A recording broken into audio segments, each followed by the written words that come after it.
ওগো, তুমি কোথায় গেছো? আমি তোমাকে খুঁজে পাচ্ছি না কেন? কোথায় গেলে? এই যে টুনির মা, তুমি কান্নাকাটি করতেছো কেন? আমি তো এখানে এসেছি তোমার কাছে। তুমি কোথাও গেলে আমাকে বলে যেতে পারো না? আমাকে না বলে চলে যাও কেন? আচ্ছা, ঠিক আছে বাবা, আর না বলে চলে যাব না, এবার থেকে বলবো। আর তোমার জন্য একটা সাথী নিয়ে আসছি, সারাদিন তোমার পাশে পাশে থাকবে, তোমার সাথে সাথে থাকবে। কি বলো?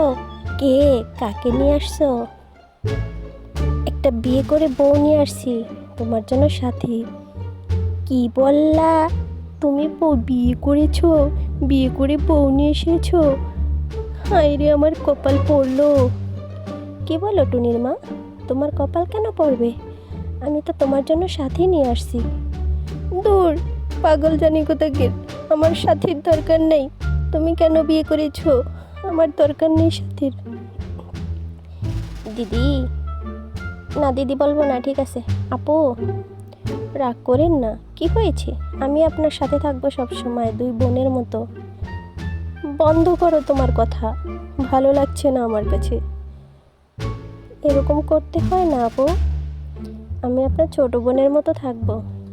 হ্যাঁ টুনির মা, তুমি এরকম করো না, রাগ করো না, ছোট বোনের মতো থাকো। তোমাদের সাথে আর আমি কোথায় বলবো না, আমি চলে যাচ্ছি। কোথায় যে গেল টুনির মা? টুনির মাকে তো খুঁজেই পাচ্ছি না। এই যে টুনির মা, তুমি ঘরের মধ্যে বসে রয়েছো, আর আমাদেরকে খুঁজতে খুঁজতে অরান হয়ে গেছি আমরা দুজনে। তুমি কোথায় গেছিলা?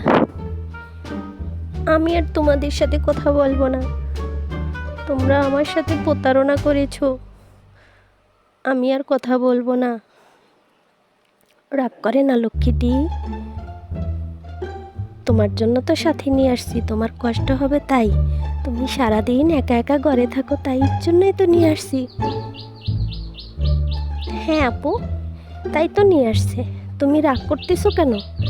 আমি তো কোনো ঝামেলা করব না। বন্ধ কর পোড়ামুখী, তুই তো আমার স্বামীরে কেড়ে নিয়েছিস। কেন কেড়ে নিয়েছিস? হ্যাঁ, আমি তোর কি ক্ষতি করেছি? ঠিক আছে, তুমি যদি না চাও আপু, তাহলে আমি থাকবো না, আমি চলে যাব। এই, কি বলতেছো তুমি আবার? তুমি কোথায় চলে